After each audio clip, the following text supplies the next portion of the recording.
Oppenheimer presenta. Llega a usted por cortesía de Arcos Dorados.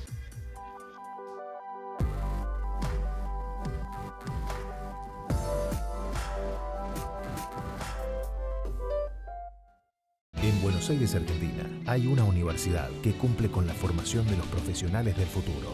UADE, más de 58 años, educando con pasión. En el Bancoppel de Julia, la tarjeta de crédito se tramita solo con una identificación oficial. Bancoppel, el banco que quiero a mi manera. ¿Sabías que según un estudio de la Universidad de Oxford, casi la mitad de los trabajos actuales podrían dejar de existir en 10 años? La inteligencia artificial llegó para quedarse. ¿Cómo te va a afectar la automatización? ¿Cuáles son los trabajos del futuro? Andrés Oppenheimer te lo cuenta en su nuevo libro, Sálvese quien pueda.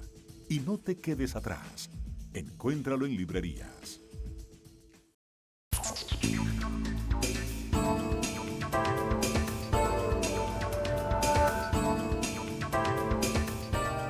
Hola, ¿qué tal? Soy Andrés Oppenheimer. El tema del día.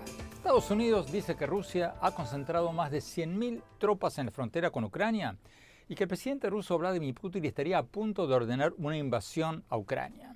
El gobierno del presidente Joe Biden dice que enviará unas 3.000 tropas a Rumania, Polonia y Alemania como una señal de apoyo a los países de Europa del Este. Pero Putin dice que no va a invadir, aunque al mismo tiempo denuncia un supuesto plan de Ucrania de unirse a la OTAN, la alianza militar de los países europeos con Estados Unidos.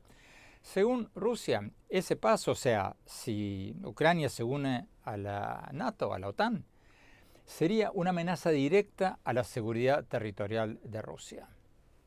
¿Quién tiene razón?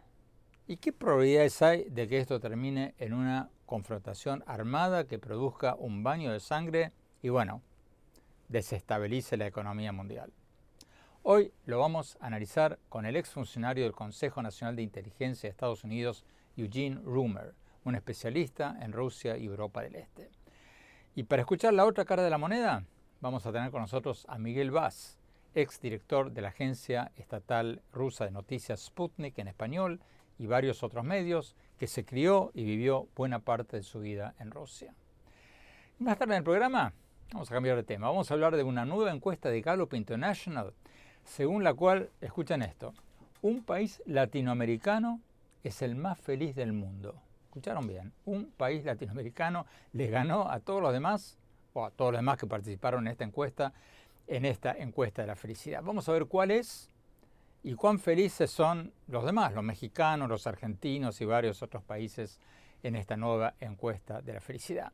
Y finalmente vamos a tener en nuestro segmento habitual el innovador de la semana. Hoy les vamos a presentar a Felipe Chávez, un joven que fundó una empresa de robots repartidores de pizza en ciudades universitarias de Estados Unidos. Su empresa, KiwiBots, ya tiene 300 robots repartiendo pizzas en Los Ángeles, Miami, San Diego y varias otras ciudades de Estados Unidos.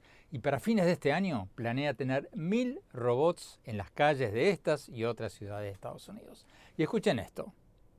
A los robots, estos robotcitos que andan por estas ciudades, los operan por control remoto desde Colombia, guiándolos cuando cruzan una calle o se les atraviesa un obstáculo. Una historia fascinante. Ya lo vamos a ver. Bueno, vayamos con Eugene Rumor, el ex oficial del Consejo Nacional de Inteligencia de Estados Unidos, actualmente director del Departamento de Rusia y Eurasia del Centro de Estudios Carnegie Endowment for International Peace. Eugene Rumor, muchas gracias por estar con nosotros. La pregunta obvia, ¿por qué está Rusia desplegando tropas en su frontera con Ucrania? ¿Y por qué ahora? ¿Por qué Rusia está desplegando tropas ahora? Es algo que probablemente solo una persona sabe, y esa persona es Vladimir Putin, el presidente de Rusia. Los rusos han negado, por supuesto, que planeen atacar a Ucrania. Incluso han dicho que no pasa nada especial o inusual en la frontera entre los dos países. Pero claramente una concentración tan grande de tropas es inusual, sin precedentes en los últimos tiempos. Y Rusia y Ucrania tienen una historia muy larga. Hasta 1991, cuando se disolvió la Unión Soviética, Ucrania era parte de la Unión Soviética y antes de eso, parte del Imperio Ruso. Y los rusos realmente nunca se han reconciliado con la idea de que Ucrania pueda ser un Estado independiente. Así que este ha sido un tema de larga data a lo largo de la presidencia de Vladimir Putin durante los últimos 22 años, que Ucrania tenga que ser un satélite de Rusia, que no merezca ser un Estado independiente con su propio conjunto de opciones sobre política exterior y leyes internas. Entonces, es un tipo de impulso post-imperial a largo plazo por parte de los líderes rusos. Porque ahora es muy difícil saberlo. Tendremos que preguntarle algún día al señor Putin. Supongo que tiene algo que ver con su evaluación de lo que podríamos llamar la correlación de fuerzas, la percepción de que Estados Unidos ha debilitado la idea de una Unión Europea desorganizada y que poco a poco la OTAN, a la que Ucrania quiere unirse, ha ido ampliando su presencia en la región. Y eso podría, a su vez, constituir una amenaza para la seguridad nacional rusa. Por supuesto, nosotros lo vemos de otra manera, pero así es como lo ven en Moscú. Bueno, a eso iba. ¿Qué hay de cierto en lo que dicen los rusos? ¿Está Ucrania preparándose o pensando ingresar a la OTAN? Y la misma pregunta al revés, ¿la OTAN se está preparando para incorporar a Ucrania? Bueno, en realidad no. En 2008, ante la insistencia de la administración Bush, la OTAN prometió a Ucrania y a otra ex república soviética, Georgia, admitirlos en la alianza en algunos momentos, sin fecha especificada. Así que fue como darle un cheque a alguien pero sin ponerle una fecha. Ucrania quiere unirse a la OTAN, después especialmente de 2014, cuando Rusia invadió efectivamente Ucrania, creó una insurgencia en el este de Ucrania y ocupó y anexó la península de Crimea, que hasta entonces y desde el momento de la independencia de 1991 fue reconocida como parte de Ucrania. Entonces existe esta promesa escrita, pero en realidad nadie cree que Ucrania se convierta en miembro de la OTAN en un futuro previsible. Probablemente no en su vida o en la mía, pero es algo que les molesta a los rusos y les gustaría asegurarse de que la OTAN, como lo solicitaron en diciembre, les dé una promesa por escrito y los Estados Unidos les den una promesa escrita. ¿Qué hay de malo en eso? Quieren una promesa por escrito de los Estados Unidos de que Ucrania nunca será parte de la OTAN. Por supuesto, este es el tipo de promesa que Estados Unidos y sus aliados no están en posición de dar, especialmente después de que le prometieron algo a Ucrania. Pero siendo realistas, Ucrania no formará parte de la OTAN durante muchos años, si no es que nunca. Ahora, explíquenos esto, por favor, porque Estados Unidos dice que Rusia va a invadir a Ucrania. Rusia dice que no va a invadir. Y el presidente Zelensky de Ucrania dice que no está tan claro que Rusia va a invadir a Ucrania. ¿Por qué no deberíamos creerle a él, a Zelensky, al presidente de Ucrania, que después de todo, él está ahí? No puedo hablar por el presidente Zelensky, pero supongo que no quiere crear más pánico del que ya puede haber en Ucrania. Además, no querrá aparecer alguien que no cumplió sus promesas de campaña, y él prometió poner fin al conflicto. Él ha mencionado que Ucrania ya ha sufrido 4 o 5 mil millones de dólares en daños económicos como resultado de esta crisis, por lo que tal vez tenga la intención de pedir ayuda económica a sus donantes extranjeros. O sea, el presidente de Ucrania quiere evitar una estampida de capitales. Sí, bueno, Ucrania realmente necesita desesperadamente la inversión extranjera. Y creo que esta crisis ha provocado que muchas inversiones y posibles inversiones extranjeras reconsideren sus planes de invertir en Ucrania. Muchísimas gracias, Eugene Roemer. Tenemos que ir a un corte. Cuando volvamos, vamos a escuchar la otra campana. Vamos a hablar con Miguel Vaz, ex jefe del Departamento de Noticias en Español de la agencia de noticias estatal rusa Sputnik. No se vayan, ya volvemos.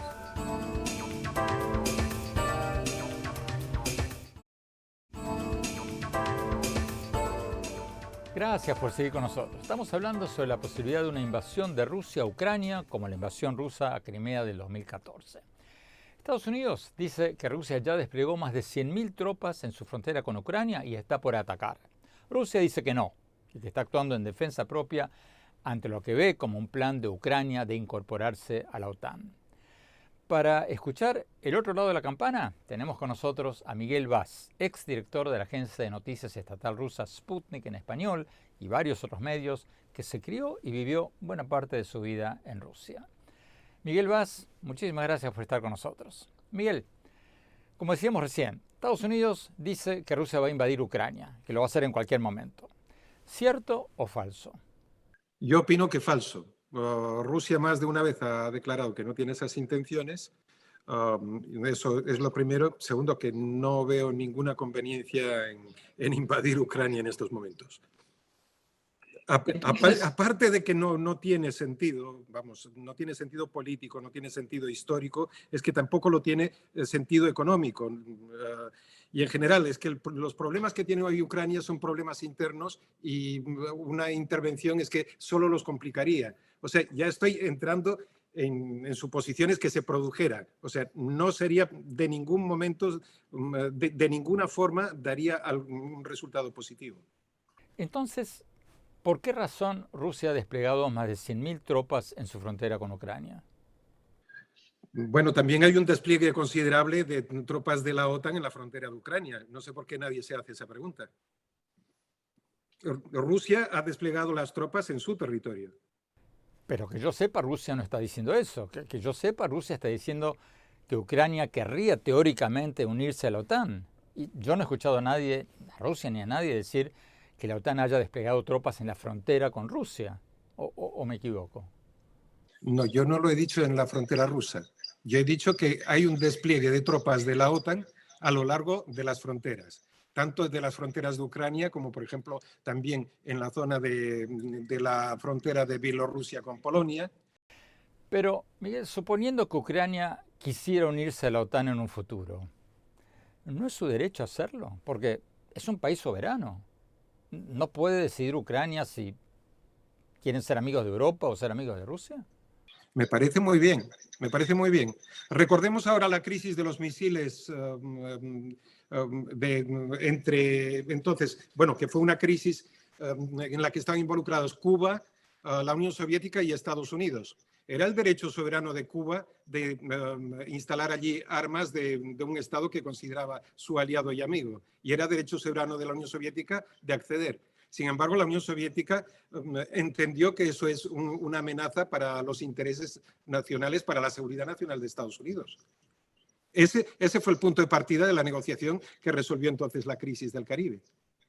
¿Qué piensas, Miguel, del argumento de que Putin está avivando la causa nacionalista, patriótica en Rusia para aumentar su popularidad?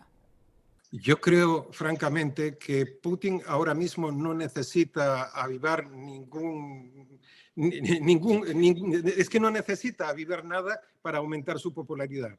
Putin, yo creo que pues ahora mismo puede ser que quizás sea el político más fuerte en Europa por el apoyo que tiene entre la población. O sea, vamos, es que hasta las estimaciones más desbaratadas pues lo dan por encima del 50%.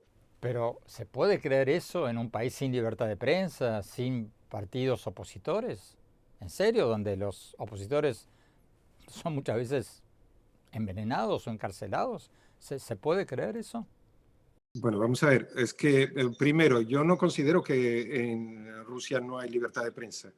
Hay diversos medios, incluso medios que pertenecen a grupos con gran participación del Estado, o sea, sociedades anónimas con gran participación del Estado, por ejemplo, como la cadena de radio Eco de Moscú, pues es abiertamente opositora y pertenece a Gazprom, al gigante gasístico ruso.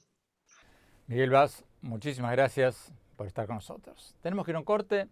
Cuando volvamos, vamos a cambiar de tema. Vamos a hablar de esta nueva encuesta de Gallup International, según la cual un país latinoamericano es el más feliz del mundo. ¿Escucharon bien? Ya volvemos.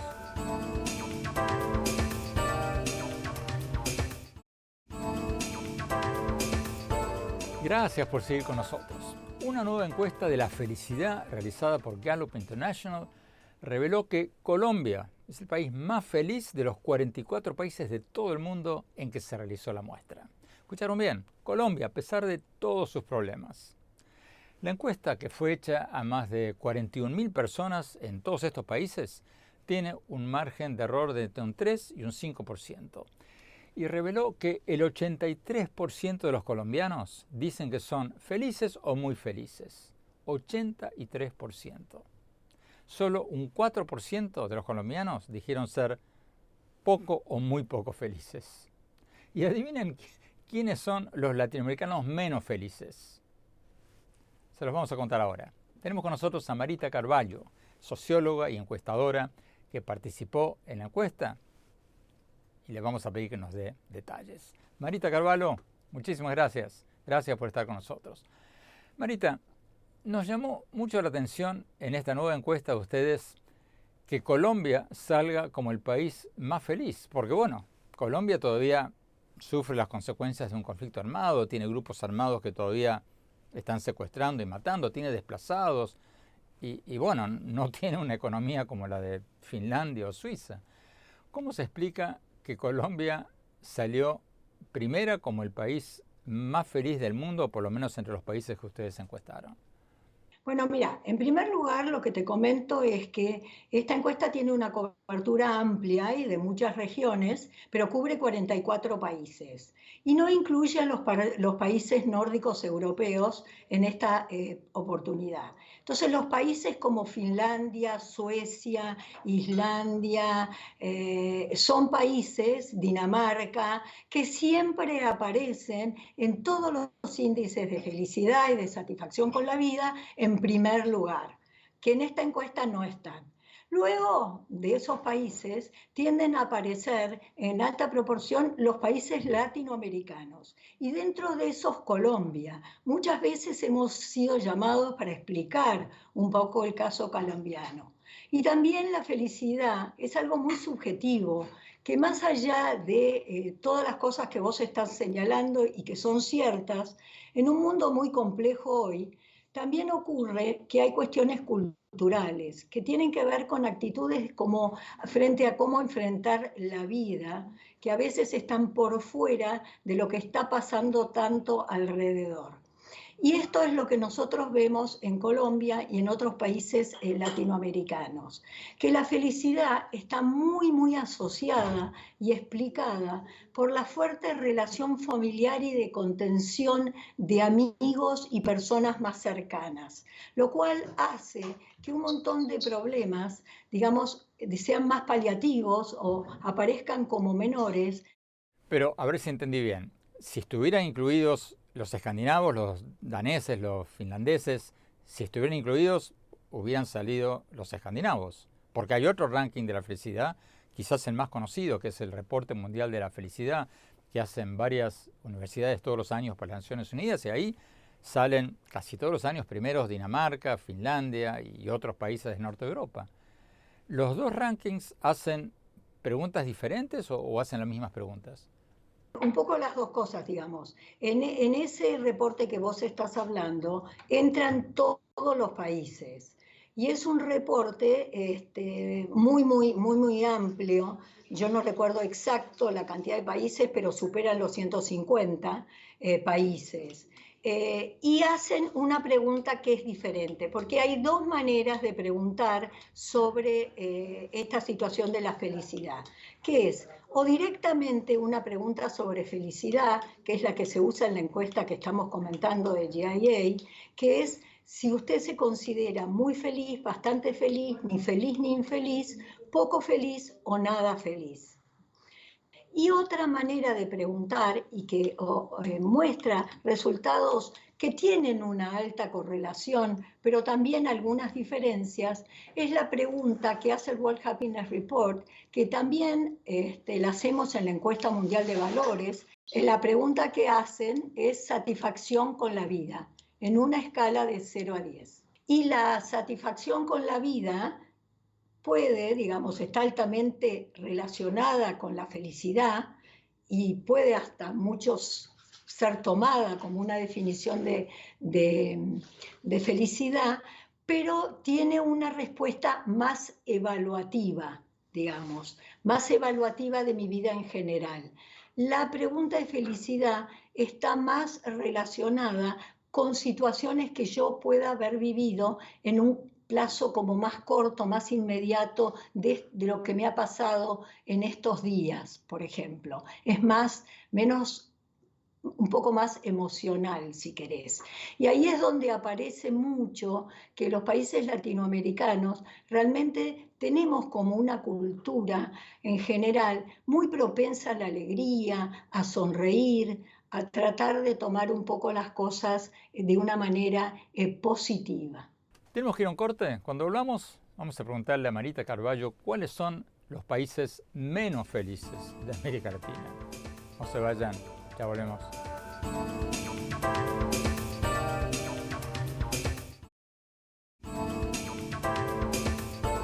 Gracias por seguir con nosotros. Estamos analizando los resultados de una nueva encuesta de la felicidad de Gallup International, según la cual los colombianos son el pueblo más feliz del mundo, por lo menos de los 44 países de todo el mundo que analizaron en esta encuesta.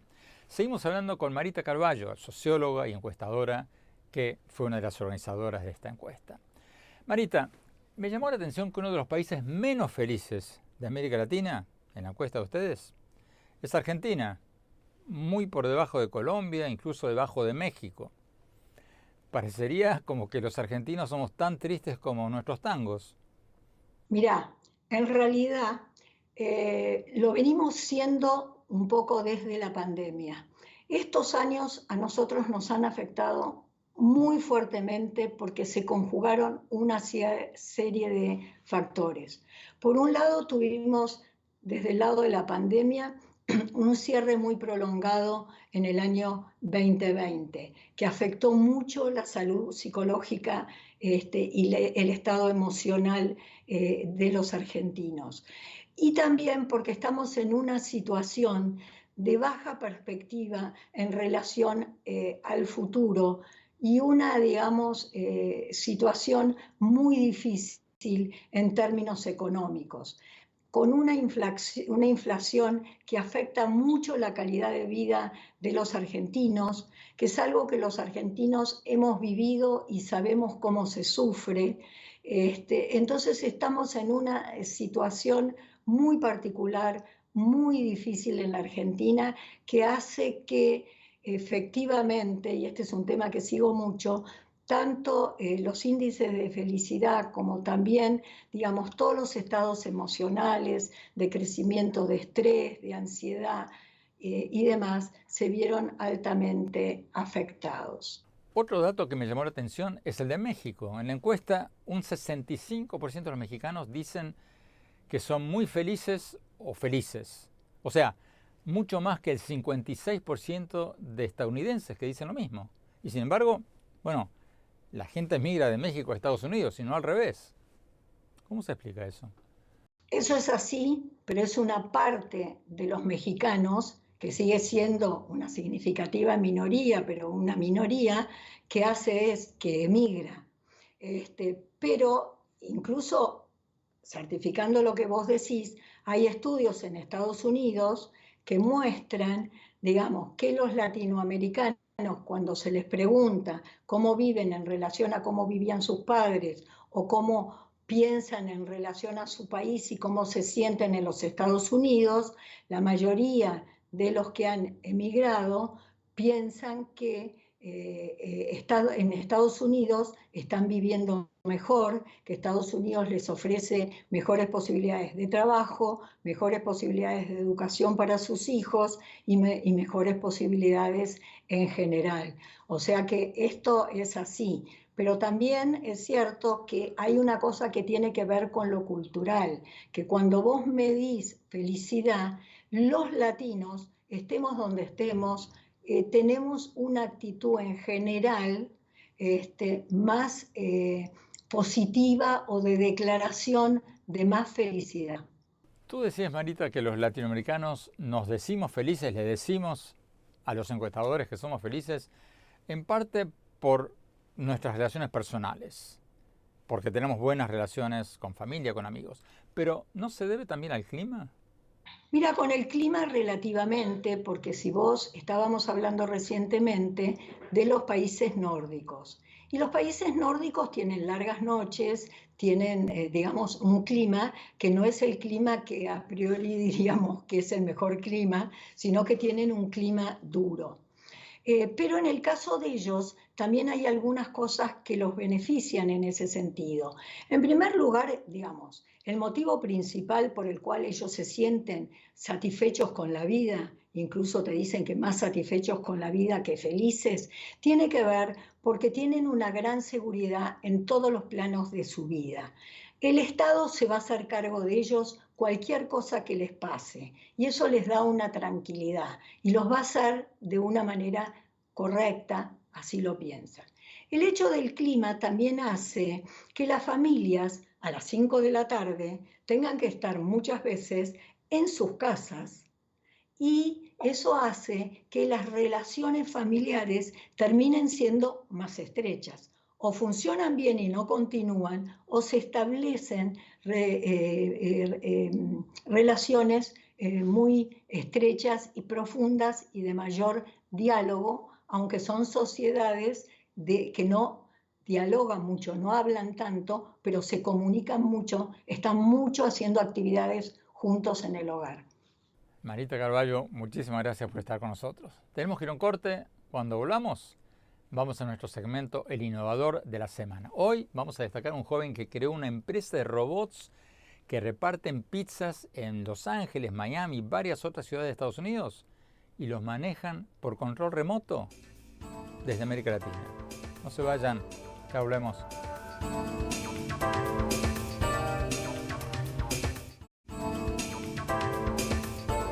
Gracias por seguir con nosotros. Vamos a nuestro segmento habitual, El Innovador de la Semana.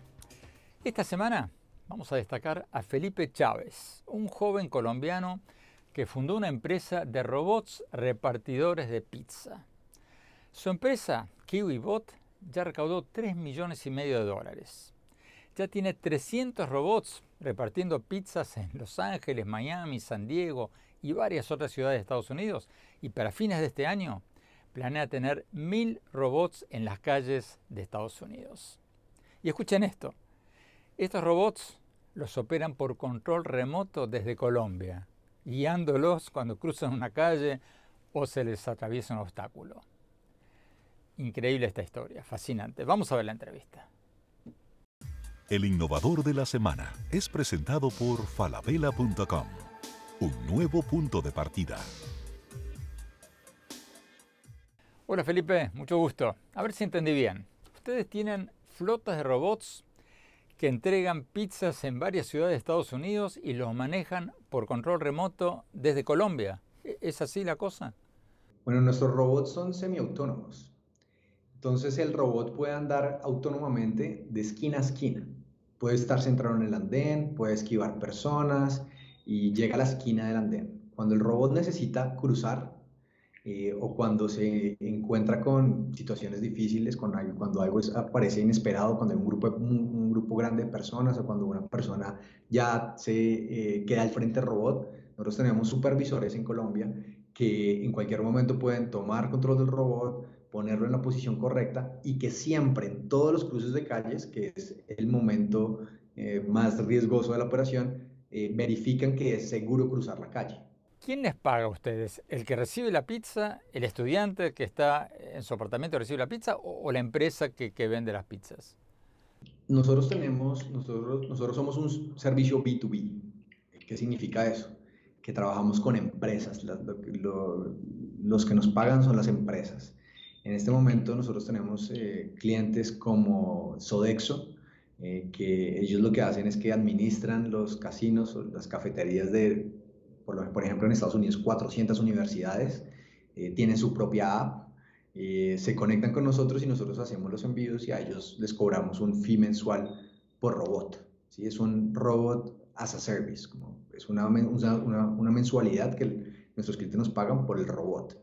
Lo mismo con Careem, que es como el Rappi del Medio Oriente, y con nuestros clientes, con los clientes que tenemos es un servicio por suscripción. ¿Por qué están principalmente o casi enteramente en ciudades universitarias? Bueno, nosotros estamos en las ciudades universitarias porque el alcance del robot es 1,5 kilómetros y esto permite que las universidades sean un lugar óptimo para lanzar. También generalmente las personas son mucho más abiertas a este tipo de tecnologías en campus universitarios, y nosotros cuando arrancamos la empresa, la arrancamos en la Universidad de California, en UC Berkeley, y desde ahí nos enfocamos y nos hemos especializado en servicios para campus universitarios. Felipe, ¿qué ventaja tiene el robot de ustedes, el robot repartidor de pizza, sobre el humano que reparte pizza? ¿Es más barato o es más rápido o qué? Bueno, nuestro robot puede transportar 4 pizzas medianas, va un poco más rápido que un humano caminando, es como un humano trotando. Claramente sí trabaja 14 horas al día, todos los días de la semana. Sin embargo, nosotros lo vemos como un actor complementario al servicio de delivery actual. Nosotros estamos enfocados en lugares de la ciudad en donde generalmente no hay un servicio humano, y lo vemos creemos en que los robots más humanos es más poderoso que un robot solo o que un humano solo. ¿Por qué no usan estos robots en América Latina? ¿Es demasiado caro o los sindicatos no lo permiten o por qué? No, mira, nosotros inclusive alcanzamos a hacer un piloto con Rappi en la pandemia. Hicimos un poco más de 1000 órdenes en la ciudad de Medellín, y no tuvimos ningún problema. Yo siento que hay 2 obstáculos. Uno, la primera parte es la infraestructura de andenes. La infraestructura, pues, en Latinoamérica tú ves que a veces hay un poste, o a veces no hay por dónde pasar los peatones, no siempre, o a veces hay carros parqueados, no siempre es perfecta, y eso hace que el reto para el robot en términos de tecnología de navegación es más compleja. Y lo segundo es que el incentivo económico, pues en Estados Unidos una persona que trabaja en DoorDash o en Uber Eats tiene que ganar $25 la hora. En Colombia o en alguna otra parte de Latinoamérica es distinto. Un courier de un marketplace no gana tanto. ¿Cómo conseguiste recaudar los primeros fondos en Silicon Valley para llevar adelante tu empresa? Bueno, una mezcla de todo, desde enviar mensajes a personas que no conocía por email, por LinkedIn, ir a buscar referencias con otros founders que conocía, y pues al comienzo recibimos muchos nos, es normal. Creo que al comienzo hablamos con 70 inversionistas para conseguir nuestro primer sí. Entonces es una mezcla de perseverancia, y cuando tú tienes una misión fuerte, pues siempre vas a seguir intentando. ¿Qué consejo les darías a los nuevos innovadores latinoamericanos? Que piensen en grande, que piensen más allá de Latinoamérica, que el talento es global, pues no solo en Latinoamérica, sino también hay muy buenos emprendedores en África, en todo el mundo.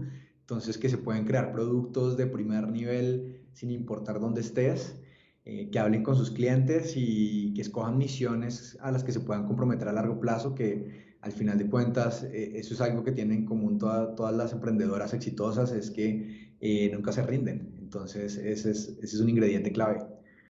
El innovador de la semana es presentado por falabella.com, un nuevo punto de partida.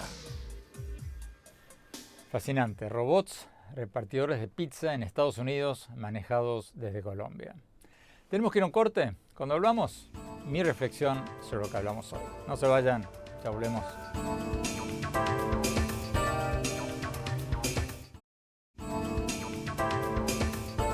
Gracias por seguir con nosotros. Mi opinión sobre el tema con el que arrancamos el programa de hoy, sobre lo que está pasando en Ucrania y si estamos en la antesala de una nueva guerra que podría afectar, sacudir a todo el mundo. La cosa obviamente es complicada. Como ustedes saben, el presidente ruso Vladimir Putin desplegó más de 100.000 tropas en la frontera de Rusia con Ucrania. Según Putin, Rusia está amenazada por el avance de la OTAN, la alianza de Estados Unidos con los países europeos para defenderse de Rusia, que según Putin se está acercando cada vez más a los países de Europa del Este o está cada vez más presente en los países de Europa del Este. Según el presidente ruso, Ucrania estaría por unirse a la OTAN. Y eso, para Putin, sería una amenaza directa a Rusia, porque según él, Rusia necesita un cinturón de seguridad, una esfera de influencia para protegerse de potenciales invasiones extranjeras. Eso es lo que dice Rusia. Por el otro lado, Ucrania y otros países de Europa del Este dicen no, nosotros no hemos hecho nada y temen que Rusia los invada, como invadió recientemente a Crimea en el 2014. La cosa se complica todavía más porque todo esto tiene hondas raíces históricas. Los rusos, el pueblo ruso, tienen muy fresca en la memoria la Segunda Guerra Mundial, cuando Rusia fue invadida por los nazis y según algunos historiadores murieron más de 15 millones de rusos en el entonces territorio soviético. Muchos rusos hasta el día de hoy tienen las fotos de sus padres y abuelos muertos en la guerra en las paredes de sus casas. O sea, el temor a las invasiones extranjeras está muy presente en el pueblo ruso. Y los europeos, a su vez, tienen muy fresca en la memoria la invasión reciente de Rusia a Crimea y las invasiones de la ex Unión Soviética a los países de Europa del Este, como Polonia, Latvia, Estonia, Lituania, países que Rusia invadió y terminó anexando. Entonces, ambas partes tienen una larga historia de invasiones externas y piensan que tienen que defenderse de un nuevo posible ataque. Vamos a ver cómo termina esto. Pero, por de pronto, hay un hecho concreto. Rusia desplegó más de 100.000 tropas en la frontera con Ucrania, supuestamente para protegerse de la expansión de la OTAN. Pero lo cierto es que la OTAN, hasta ahora por lo menos, no ha incorporado a Ucrania como miembro de la alianza, ni tampoco envió tropas a la frontera de Ucrania con Rusia. Y la pregunta que me hago es, bueno, supongamos que Ucrania en el futuro, aunque los expertos digan que eso no va a ocurrir ahora, pero supongamos que Ucrania en el futuro quiera incorporarse a la OTAN. ¿Acaso no tiene el derecho a hacerlo como país soberano? Ojalá esto se solucione como se debe solucionar, en la mesa de negociaciones, con un compromiso de ambas partes de no avanzar un metro sobre el territorio del otro. Porque de otra manera se va a armar un conflicto terrible. Imagínense ustedes si Rusia invade Ucrania y China aprovecha el momento para atacar a Taiwán y Irán aprovecha el momento para atacar a Israel, en fin. Hay todo tipo de escenarios apocalípticos, yo no creo que se den, pero bueno, no se pueden descartar. Ojalá todo esto termine, como decía recién, en la mesa de negociaciones y que termine pero muy pronto. Bueno, se nos acabó el tiempo. Los invito, como siempre, a visitar mi blog en el sitio de internet andresopenheimer.com. Ahí pueden ver mis artículos recientes del Miami Herald y mis más recientes programas de CNN. Y sígueme en mi Twitter, @OpenheimerA, en mi página de Facebook, Andrés Oppenheimer, y en mi cuenta de Instagram, Andrés Oppenheimer Oficial. Gracias por habernos acompañado, cuídense mucho, hasta la semana próxima.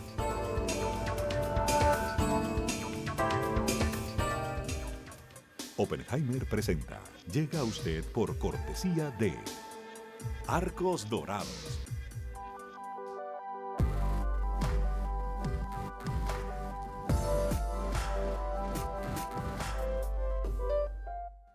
En Buenos Aires, Argentina, hay una universidad que cumple con la formación de los profesionales del futuro.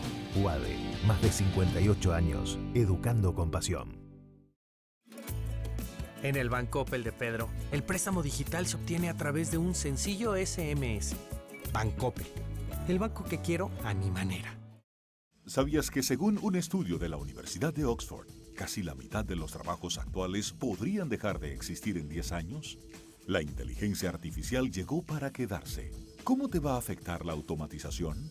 ¿Cuáles son los trabajos del futuro? Andrés Oppenheimer te lo cuenta en su nuevo libro, Sálvese quien pueda. Y no te quedes atrás. Encuéntralo en librerías.